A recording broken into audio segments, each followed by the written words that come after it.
Shalom semuanya. Hari ini kita belajar bagaimana berpikir cerdas. Kok kenapa sih ngomong tentang kecerdasan dan sebagainya? Karena ada banyak orang Kristen itu yang tidak tahu kelemahannya, tetapi ini bisa menghancurkan hidupnya. Nah, kita akan pelajari. Saya buka dulu PowerPoint-nya. Berpikir cerdas. Jangan mudah dimanipulasi. Kita baca dulu di dalam Amsal 1 ayat 5 berkata, baiklah orang bijak mendengar dan menambah ilmu, dan baiklah orang yang berpengetahuan memperoleh bahan pertimbangan. Ayat 7, takut akan Tuhan adalah permulaan pengetahuan, tetapi orang bodoh menghina hikmat dan didikan. Di sini dikatakan orang bijak mendengar dan menambah ilmu. Jadi orang bijaksana dikatakan menambah ilmu. Berarti dia sudah punya ilmu, tetapi dia terus mau menambah ilmunya. Nah, sebagai orang percaya, saudara harus tahu bahwa saudara harus terus belajar dan memperluas wawasan saudara. Baik saudara seorang pendoa, seorang pengkhotbah,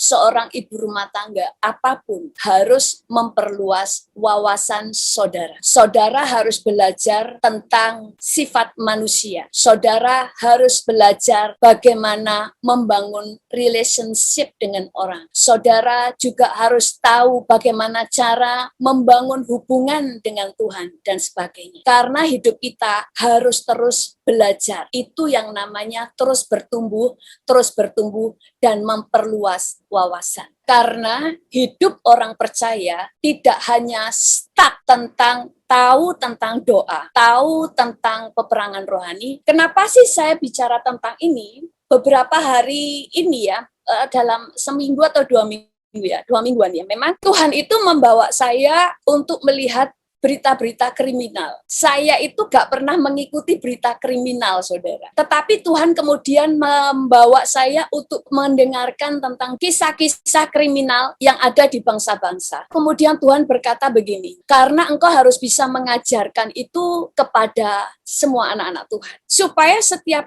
anak Tuhan itu mulai bisa melihat segi kehidupan, nggak cuma hal yang rohani, tetapi hal-hal yang nyata yang ada di dunia. Suatu saat saya akan mendengar ya, ada seorang ibu di Jepang. Dia punya suami yang sangat mencintai dia. Keluarganya harmonis, dia punya 2 anak masih kecil. Suaminya gajinya besar, jadi dia ini hidupnya makmur. Dia punya kehidupan keluarga bahagia, dan ibu ini seorang yang pendiam. Dia itu bukan tipe-tipe orang yang suka gosip, bukan tipe ibu yang suka kepo dan sebagainya. Dia seorang ibu rumah tangga yang baik. Sampai kemudian dia bertemu dengan seorang wanita yang dia masih baru di kota itu, sehingga dia tidak terlalu mengenal siapa orang ini. Karena mereka bertemu karena sama-sama menunggu anaknya sekolah. Jadi orang itu juga punya anak yang sekolah di tempat yang sama, sehingga sering ngobrol. Orang itu langsung bisa sok akrab, sok kenal gitu. Dia langsung baik. Kemudian ibu ini karena pendiam, dia kemudian suka ya dengan ibu itu, karena ibu yang satunya tadi itu orangnya ramah ya kan, kemudian banyak bicara dan lucu. Lalu ibu itu kemudian baik sama dia sampai akhirnya ibu B ini merasa kalau A ini orang baru kenal, tetapi dia orang yang baik. Sehingga dia merasa orang ini bisa dipercaya. Karena orang ini sering mengajarin dia gimana merawat anak dan sebagainya. Dan dia itu memang sangat percaya diri dan sebagainya. Sampai suatu saat ibu itu bilang begini sama ibu tadi, saya bilang ibu A ya, yang ini ibu B. Ibu A bilang kepada ibu B, bilang gini, Bu, kamu hati-hati loh, orang-orang itu banyak bicarain kamu di belakang. Banyak orang itu ternyata bicarain kamu. Terus ibu ini langsung bilang gini, oh ya, saya tidak tahu kalau orang-orang suka bicarain saya. Kelihatannya ibu-ibu itu baik-baik. Sampai suatu saat ibu ini akhirnya percaya karena orang ini sering ngomong, oh ibu itu bicarain kamu. Orang-orang itu sudah tak damprat semua karena aku belain kamu. Nah orang ini percaya. Sampai suatu saat ibu itu kemudian bilang begini, aku kemarin lihat suamimu selingkuh loh. Dia dengan perempuan lain. Kamu kalau tidak percaya, kamu sewa detektif deh. Dan anehnya ibu ini langsung percaya. Sehingga terjadi pertengkaran dengan suaminya bilang dia tidak selingkuh dan ibu ini tidak percaya. Sampai pada akhirnya ibu yang A tadi, dia bilang sama ibu itu, kalau kamu mau bercerai, saya bisa menguruskannya. tapi butuh biaya untuk pengacara. Nanti saya akan uruskan supaya kamu itu nanti bisa mendapatkan harta dari suamimu sehingga kamu tidak miskin. Singkat cerita, orang ini akhirnya menceraikan suami. Setelah bercerai, dia itu memberikan uangnya kepada orang itu untuk bayar pengacara. Dan kemudian orang itu berkata, kamu harus terlihat miskin supaya kamu dapat mendapatkan harta gonogini sangat besar. Jadi rumahnya dan mobilnya dijual. Semua uang dikasih sama orang itu. Ini benar ini kisah kriminal sebenar. Kemudian, ini di Jepang ya, terjadi di Jepang. Kemudian orang itu berkata, kamu harus memberi anakmu itu makan secukupnya supaya terlihat kalian tuh orang susah. Dan apa yang terjadi, ibu itu yang mengatur makanan anak-anak dari ibu yang B ini. Kemudian anak-anaknya sampai akhirnya yang satu anaknya dua kan, yang satu meninggal karena kurang makan dan dalam seminggu dikasih hanya air. Akhirnya di penjara, orang tadi juga di penjara karena ketahuan dia manipulasi, semua uang yang katanya untuk pengacara dan sebagainya itu habis untuk orang itu belanja untuk foya-foya. Jadi ibu ini benar-benar ditipu. Tapi dia juga masuk penjara karena dianggap lalai karena anaknya mati. Nah, kemudian semua orang mencemooh dua-duanya ini.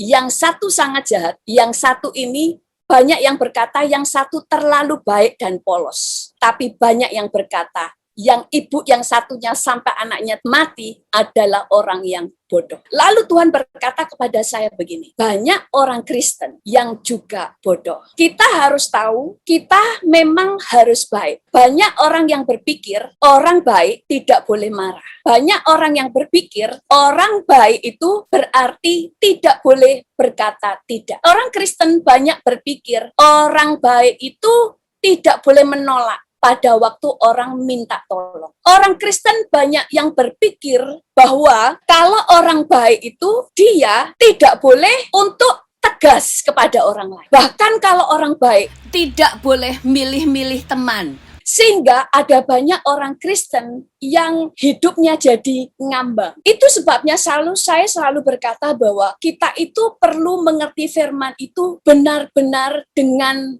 benar, dengan jelas, supaya tidak salah paham. Kesalahpahaman akan menjadikan kita itu bodoh, karena berpikir A, padahal firman ini maksudnya B, dan sebagainya. Nah, jadi ibu tadi, karena saking polosnya, dia percaya kepada sahabatnya ini karena dia menganggap sahabatnya ini baik. Akhirnya, karena saking polos dan baiknya, dia sangat percaya, dia kemudian kehilangan teman-temannya, karena dia akhirnya memusuhi teman-temannya, karena dia percaya teman-temannya telah menjelek-jelekan dia. Dia kehilangan suaminya yang sangat baik, dia kehilangan anaknya, dia kehilangan rumah dan mobilnya, bahkan keluarganya yang tadinya menasihati dia bahwa dia itu telah tertipu oleh temannya, tapi dia tetap keras kepala. Akhirnya hidupnya hancur. Waktu hidupnya hancur, apakah ini karena iblis? Apakah ini karena kehendak Tuhan? Atau karena seizin Tuhan? Tidak. Masalah terjadi karena dia yang mengizinkannya terjadi. Masalah terjadi karena dialah yang mengizinkannya untuk terjadi dalam hidupnya. Di dalam hidup manusia, dua hal yang harus dijaga, hati dan pikiran. Karena pada waktu pikiran kita salah, maka yang kita lakukan pasti salah. Itu sebabnya musuh selalu berusaha memanipulasi kita supaya kita salah berpikir. Kalau sudah salah, dia gampang untuk disesatkan. Contohnya lagi, ini terjadi di Jepang juga. Ada orang Cina, anak satu-satunya sekolah di Jepang. Dia orang pendiam. Dia belum punya teman, belum ada yang dia kenal. Lalu ada seorang Jepang, perempuan anak Jepang, ini yang Cina tadi orang perempuan, yang anak Jepang itu juga perempuan. Dia langsung bisa akrab dengan dia. Karena anak ini senang punya teman, pada waktu anak Jepang itu mau tinggal di rumahnya, dia mengizinkan. Waktu tinggal di rumahnya, dia itu makan minum gratis dan tinggal di apartemen itu gratis. Dan teman Jepang ini ternyata bermasalah. Dia punya pacar. Pacarnya itu orangnya keras. Dia katakan gini, kalau sampai perempuan ini mutusin dia pasti bunuh. Suatu saat perempuan ini mau bertemu dengan cowoknya dan mau putus. Cowoknya marah dan dia mau bunuh perempuan ini. Begitu tahu mau bunuh, perempuan Jepang ini menelpon temannya yang Cina tadi, minta supaya dia dijemput. Perempuan itu kemudian menjemput di jalan raya karena tidak boleh masuk ke gang. Dia nggak mau tunjukin rumahnya di mana. Dia menunggu jam 2 malam, 3 jam dia menunggu sendirian. Lalu perempuan yang Jepang ini tiba-tiba muncul setelah 3 jam, tidak minta maaf, lalu jalan pulang mereka berdua. Waktu di dekat apartemen, tiba-tiba perempuan yang Jepang ini lari ke apartemen, masuk ke apartemennya, dan dia kunci dari dalam. Lalu temannya ini gedor pintu, tidak dibuka, ternyata ada pacar perempuan ini yang mau bunuh temannya tadi. Karena temannya yang Jepang tadi tidak bisa dia bunuh, maka yang dibunuh adalah temannya yang Cina tadi. Kenapa sampai terjadi begini? Orang yang Cina ini sangat baik kepada temannya, betul? Dia sudah nolong, dia dikasih makan minum gratis, tinggal di apartemennya gratis, tetapi saat itu temannya tidak ngomong bahwa dia sedang dikejar pacar yang akan membunuh dia mengunci pintu sehingga temannya yang menjadi korban. Sehingga waktu itu beritanya menjadi headline dan banyak orang yang marah kepada temannya Jepang ini mengatakan dia nggak tahu diri dan sebagainya. Ada banyak kesalahan. Orang-orang jahat ini salah. Tetapi orang-orang baik ini juga salah. Itu sebabnya kita itu, Tuhan itu gambarin saya harus diajarkan karena ada banyak orang baik, saking baiknya sampai bodoh. Seringkali orang terlalu lugu. Itu sebabnya orang yang gampang dibohongi adalah orang Kristen. Karena orang Kristen itu baik. Banyak orang yang suka menipu, mereka lebih suka untuk berada di gereja. Mereka bisa pelayanan, mereka kesaksian. Kenapa? Untuk menarik simpati banyak orang. Makanya banyak orang begini, orang Kristen itu jahat-jahat. Sudah pelayanan, tapi jahat. Banyak kesaksian, tetapi jahat. Jangan salah. Orang jahat selalu memanipulasi. Dia justru masuk ke gereja dan pelayanan. Karena orang Kristen banyak yang baik dan polos. Karena bagi mereka, menipu orang Kristen itu enak. Karena setelah salah, tinggal minta maaf, nanti diampuni. Itu sebabnya Tuhan mengajar kita harus mengerti membangun benteng di dalam hidup kita. Kita harus mengerti bagaimana membangun perlindungan. Karena itu firman Tuhan katakan, jagalah hatimu, jagalah pikiran. Semuanya itu bagian kita untuk menjaga.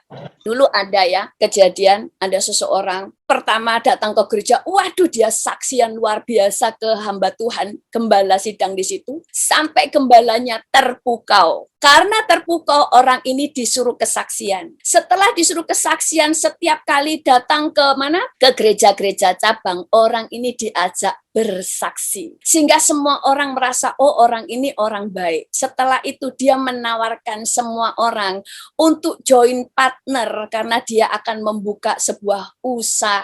Dan banyak orang yang percaya karena kesaksiannya mantap. Dia apalagi selalu bersama seorang hamba Tuhan.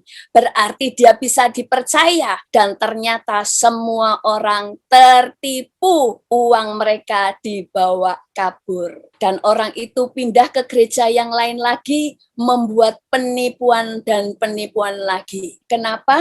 Karena orang Kristen suka mengampuni, karena mereka mengasihi. Tetapi ada banyak memang para orang-orang yang jahat, memang sengaja masuk gereja, karena mereka memang tujuannya untuk menipu jemaat. Itu sebabnya Tuhan kemudian kasih saya tentang harus diajarkan. Kita orang Kristen harus berpikir kritis dan cerdas. Jangan polos. Menjadi orang baik, menjadi orang benar, menjadi orang tulus itu benar. Tetapi Tuhan juga mengajar kita bagaimana menjadi orang yang cerdas, menjadi orang bijak, menjadi orang yang berpengetahuan. Itu sebabnya Alkitab juga berkata, mungkin saya pernah sampaikan di sini ayatnya atau di khotbah di tempat lain, nggak ada di PowerPoint, ada di Amsal 2 ayat 11. Dikatakan kebijaksanaan akan memelihara engkau, kepandaian akan menjaga engkau. Firman ini sangat saya sukai karena di sini jelas berkata kebijaksanaan akan memelihara engkau, kepandaian akan menjaga engkau. Yang menjaga kita bukan hanya Tuhan. Tuhan hanya menjaga kita dari hal-hal yang tidak bisa kita jaga. Contoh, Tuhan yang bisa menjaga kita dari serangan iblis. Kita nggak bisa lihat. Tuhan yang bisa menjaga kita dari wabah. Hanya Tuhan yang bisa menjaga kita dari bencana. Tetapi untuk hal-hal yang terlihat, itu bagian kita yang menjaga. Lewat apa?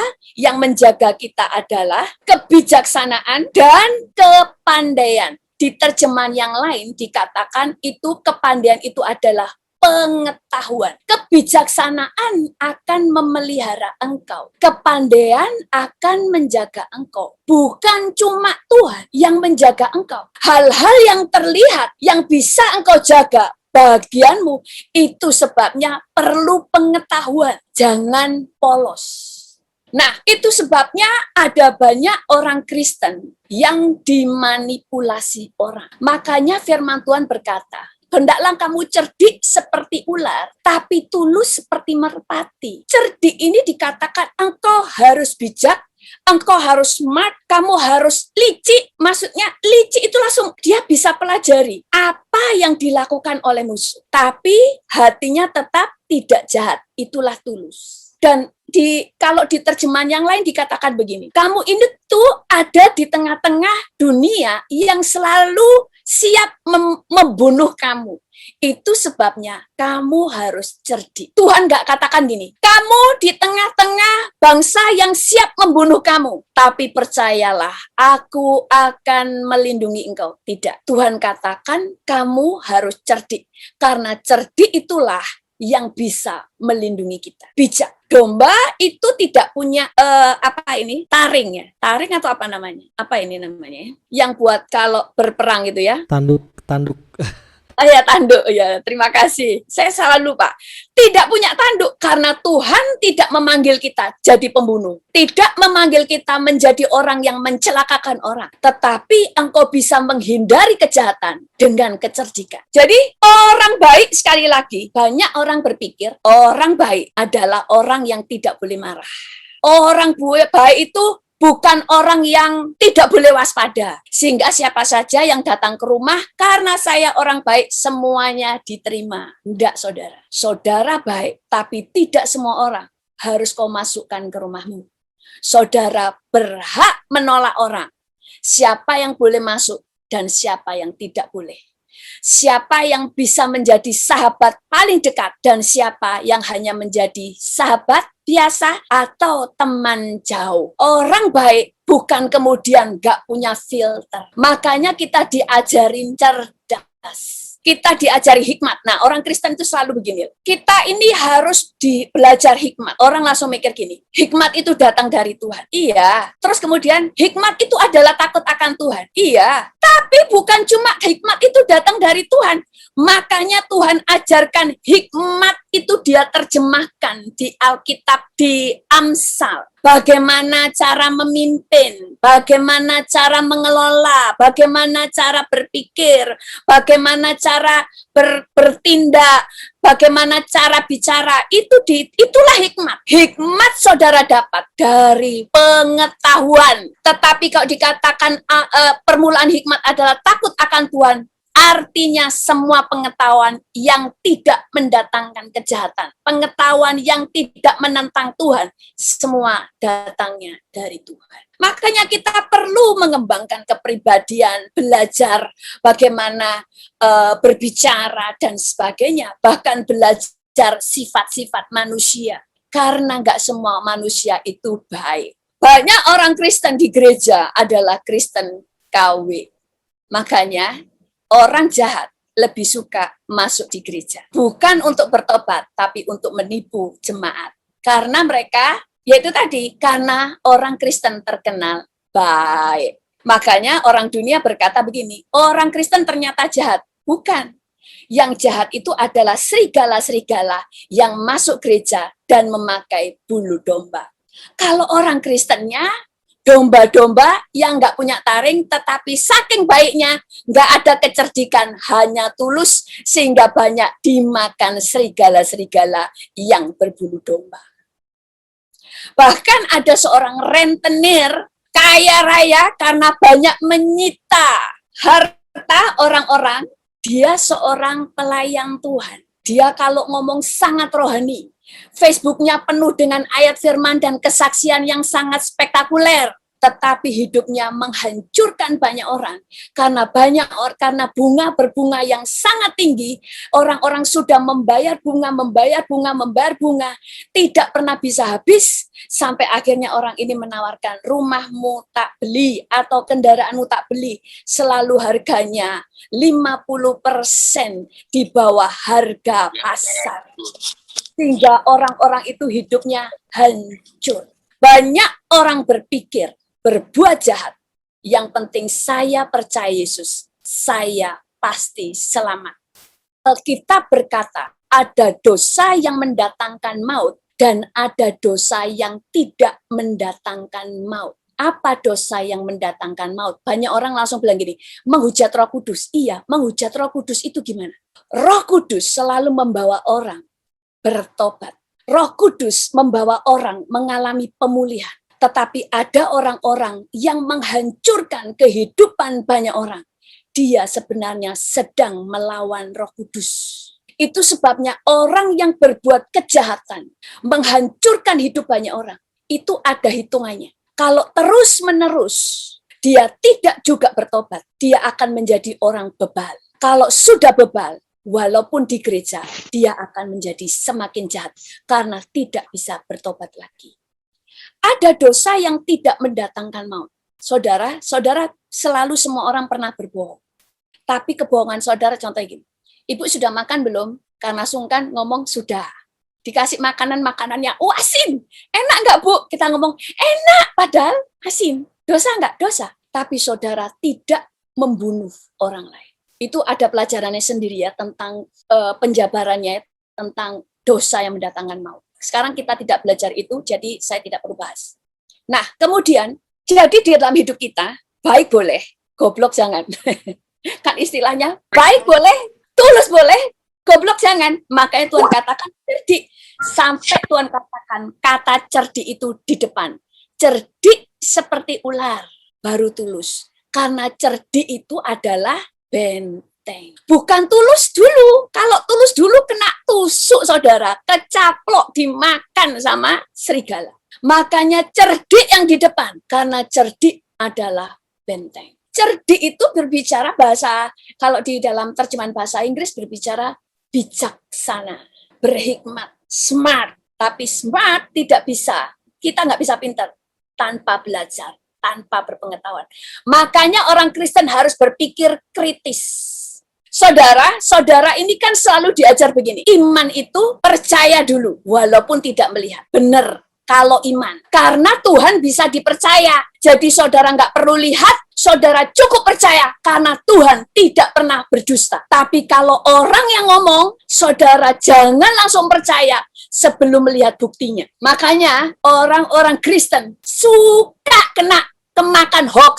Nggak lihat fakta, langsung percaya karena terbiasa percaya dulu baru melihat. Percaya dulu baru melihat kalau tentang iman kepada Tuhan. Tapi kalau tentang berita, tentang segala sesuatu dari mulut manusia, jangan langsung percaya. Kita baca ya ayatnya. Orang yang tidak berpengalaman percaya kepada setiap perkataan. Tetapi orang bijak memperhatikan langkahnya. Orang yang tidak berpengalaman percaya pada setiap perkataan. Makanya gampang kena hoax. Gampang ketipu. Lihat orang ngomongnya manis, langsung percaya ini orang baik. Tapi tadi dikatakan, kalau orang bijak memperhatikan langkahnya. Apa langkahnya? Dia memperhatikan orang itu seperti apa? Dari buahnya. Bukan dari apa yang dia katakan. Dia nggak gampang percaya dengan apa yang dikatakan. Tapi dia baru percaya, melihat. Dia itu gini, orang bijak itu melihat. Kalau ada orang ngomong, yang dia lihat itu siapa yang ngomong. Bukan apa yang dia katakan. Tapi yang ngomong siapa? Itu orang bijak. Orang tidak berpengalaman, yang diperhatikan apa yang dia katakan. Tapi orang bijak yang dia lihat siapa yang bicara. Siapa yang bicara artinya, apakah orang ini orang yang bisa dipercaya? Jadi nggak semuanya ngomong percaya. Semua orang nubuat percaya. Makanya kacau. Semua orang bernubuat katanya nabi. Loh, harus tahu urutan ya. Pertama, karunia motivasi. Semua orang percaya Yesus, tidak percaya Yesus punya. Lalu kemudian karunia Roh Kudus. Karunia Roh Kudus orang yang sudah mulai terima Yesus. Mulai penuh Roh Kudus, mulai di situ. Lalu baru ada jawatan. Ada nabi, ada gembala, dan ini. Nggak semua orang karunia nubuat harus langsung dipanggil sebagai nabi. No, kacau nanti. Itu karunia nubuat, tapi belum langsung dipanggil nabi, itu nanti, dan sebagainya ya. Makanya kalau orang bijak yang dilihat siapa yang bicara, bukan apa yang dia katakan. Kalau orang tidak berpengalaman atau tidak bijak, yang diperhatikan perkataannya. Tapi orang bijak yang diperhatikan siapa yang bicara. Karena dari siapa yang dia bicara, dia tahu orang ini bisa dipercaya, orang ini tidak bisa dipercaya. Makanya ada orang bodoh itu begini. Sudah jelas si A selalu gosip, selalu bikin hoax kemana-mana, selalu bikin gosip. Tapi kalau ngomong tetap aja mereka percaya. Ini kan bodoh. Udah jelas nanti ada orang ngomong bener, gak percaya. Tapi ada orang maka ngomong gosip, memfitnah orang, percaya. Makanya orang bodoh lebih suka dengerin yang negatif daripada positif. Karena memang mereka suka. Mereka nggak pernah lihat siapa yang bicara, tetapi mereka suka dengan apa yang dibicarakan. Jadi orang Kristen harus cerdas, harus mengembangkan cara pikirnya. Kemudian berikutnya, orang-orang yang selalu gampang dimanipulasi. Pertama adalah orang-orang yang tidak kritis. Orang-orang yang sangat polos, lugu. Sebenarnya lugu itu setengah-setengah bodoh, saudara. Lugu itu kan, iya, apa-apa iya. Nah, ini sebenarnya bahasa kerennya itu sebenarnya setengah bodoh. Makanya jangan menjadi orang lugu, tapi menjadi orang cerdas. Jangan pernah menjadi orang lugu. Contoh lagi ya, orang-orang yang gampang dimanipulasi adalah orang yang minder. Orang yang minder, lalu ada orang yang kemudian baikin dia langsung senang. Makanya ada banyak juga misalnya cewek-cewek nih, kurang perhatian, minder, kuper, begitu ada cowok memperhatikan, langsung senang. Biasanya cowok-cowok yang tidak bertanggung jawab akan mempermainkan perempuan-perempuan seperti ini. Saudara harus tahu, sejahat apapun orang, sebenarnya tidak bisa sentuh kita. Pertama, karena kita punya Tuhan. Kedua, kalau kita cerdas. Kemudian, orang yang gampang dimanipulasi, jadi korban, adalah orang yang gak tegaan. Gak tegaan itu ada saatnya itu salah. Makanya ada karunia-karunia rohani, yaitu belas kasihan. Tapi belas kasihan ini bisa menghancurkan kalau dia tidak bisa dewasa untuk menguasai rasa belas kasihannya. Makanya orang-orang seperti ini tidak berani berkata tidak bisa menolak. Ada orang utang, nggak dibayar, nggak bisa nolak. Besoknya utang lagi, padahal dia nggak punya duit, tapi diutangin lagi. Hanya karena tidak bisa berkata tidak. Bentengnya cuma di mulut, bisa berkata tidak, itu sudah membentengi. Itu langsung jadi benteng. Hanya karena berkata tidak. Makanya orang itu yang suka dia bisa berkata tidak, seringkali mereka selamat.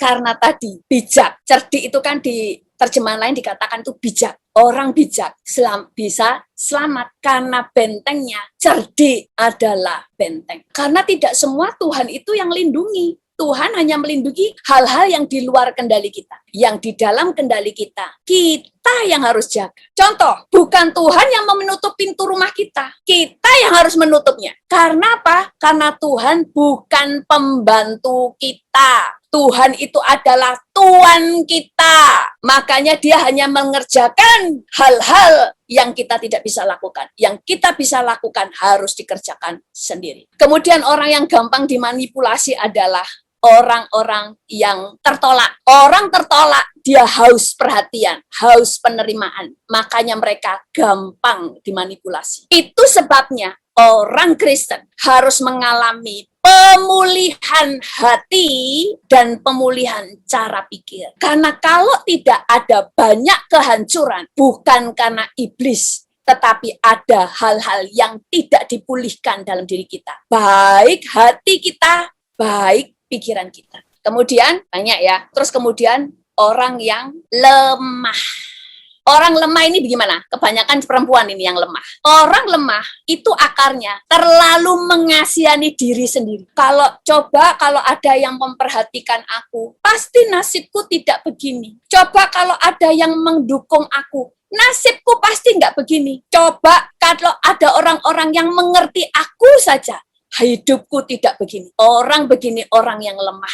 Orang seperti ini gampang dihancurkan. Makanya banyak, kenapa nasibku begini? Nasibmu, nah ini, orang Kristen selalu berkata, nasibku di tangan Tuhan. No, Alkitab nggak ngomong begitu. Makanya baca Alkitab harus lengkap. Nasib kita, pertama memang ditentukan Tuhan. Kalau kita taat, karena untuk ikut Tuhan, itu Tuhan kasih jalan-jalannya. Nasib hidup kita di tangan Tuhan dan di tangan kita. Pertama, ditentukan oleh apa yang kita katakan. Kedua, ditentukan oleh apa yang kita pikirkan. Firman Tuhan katakan hidup dan mati dikuasai oleh lidah. Berarti nasib kita dikuasai oleh lidah. Kemudian apa yang kamu takutkan akan terjadi padamu. Apa yang kamu khawatirkan justru yang akan datang kepadamu. Kemudian yang ketiga, nasib hidup kita ditentukan oleh keputusan-keputusan kita. Keempat, nasib ditentukan oleh apa yang kita takut. Nah, yang terakhir adalah Amsal 1 ayat 5 sampai 7. Ini yang tadi sudah dibaca, saya ulangi lagi. Baiklah orang bijak mendengar dan menambah ilmu, dan baiklah orang yang berpengertian memperoleh bahan pertimbangan. Takut akan Tuhan adalah permulaan pengetahuan, tetapi orang bodoh menghina hikmat dan didikan. Orang bodoh menghina hikmat dan didikan. Orang bodoh itu menganggap hina kalau diajar, dikasih pengetahuan, bagi dia buat apa saya belajar. Makanya hidup dia menjadi bermasalah. Di terjemahan Good News Translation katakan, orang yang tidak berpengalaman mati karena mereka menolak kebijaksanaan. Orang bodoh dihancurkan oleh kurangnya perhatian mereka sendiri. Tetapi siapapun yang mendengar aku, atau hikmat, aku ini hikmat, akan memiliki keamanan. Dia akan aman tanpa ada rasa takut. Dia aman karena apa? Karena hikmat. Kemudian di Amsal 8 ayat 5 dikatakan, hai orang yang tak berpengalaman, tuntutlah kecerdasan. Hai orang bebal, mengertilah dalam hati. Di sini dikatakan, hai orang yang tidak berpengalaman, maka berdoalah. Tidak, tapi tuntutlah kecerdasan. Dan hai orang bebal, mengertilah dalam hati. Makanya ada banyak hal dalam hidup kita, bukan ditengking. Kalau ada masalah, bukan ditengking, tetapi perubahan cara pikir dan hati yang terus dipulihkan. Orang Kristen harus cerdas. Orang Kristen tidak boleh lugu. Tulus boleh, kalau disertai kecerdikan. Karena sekali lagi, cerdik adalah benteng. Tulus itu menjaga hati tetap benar. Amin. Oke, itu aja. Sebelum saya serahkan kepada hostnya, mari kita berdoa.